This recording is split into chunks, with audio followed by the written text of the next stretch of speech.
Second హాఫ్లో. మరి ఎందుకంటారు జనానికి తెలియలేదా మీకు తెలిసినంత సినిమా గురించి? పోనీ మీకే ఎక్కువ తెలుసా? రివ్యూస్ రాసిన రోజు కూడా రివ్యూస్ అది వచ్చేసిన తర్వాత నేను రిలీజ్ రోజు సాయంత్రం ప్రెస్ మీట్ పెట్టా, కానీ ఏం రివ్యూస్ గురించి మాట్లాడలా. ఎందుకంటే వాళ్ళ జాబ్ వాళ్ళది, మన జాబ్ మంది. కానీ వాళ్ళ రివ్యూని జస్టిఫై చేయడానికి వాళ్ళు ట్వీట్లు వేస్తున్నారు, సినిమా కరెక్షన్లు ఊరికే ఉన్నాయి కంటెంట్ లేకుండా. అది కరెక్ట్ కాదు కదా. ఇది సినిమా ఇండస్ట్రీ, మీరు నేను కోఎగ్జిస్ట్ అవ్వాలి. నేను సినిమాలు రిలీజ్ చేసి హిట్ అయ్యి నేను సినిమా తీస్తేనే మీ వెబ్సైట్ రన్ అవుతుంది, నేను యూట్యూబ్ ఇంటర్వ్యూ ఇస్తేనే మీ యూట్యూబ్ ఛానల్స్ రన్ అవుతాయి. మీ ఇండస్ట్రీలో మేము యాడ్ ఇస్తేనే మీ వెబ్సైట్ రన్ అవుతుంది. అంతేగాని సినిమాని చంపేయడానికి ట్రై చేయమాకండి.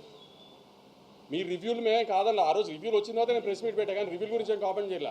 నేను ఇప్పుడు రివ్యూ గురించి కామెంట్ చేయాలి, మీ ఒపీనియన్ మీ ఇష్టం.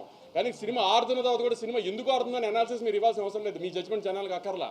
జనం ఆల్రెడీ జడ్జ్ చేసేసి జనం చూస్తున్నారు దాన్ని. ఆ జడ్జ్మెంట్లు చేసి సినిమాని డిస్ట్రాయ్ చేయడానికి ట్రై చేయమాకండి. సినిమాలు ఆడితేనే మీరు ఉంటారు, లేకపోతే వెబ్సైట్ మూసి ఇంటికి రావాల్సి వస్తుంది అందరూ. అది గుర్తుపెట్టుకుని బిహేవ్ చేయండి నెక్స్ట్ టైం నుంచి.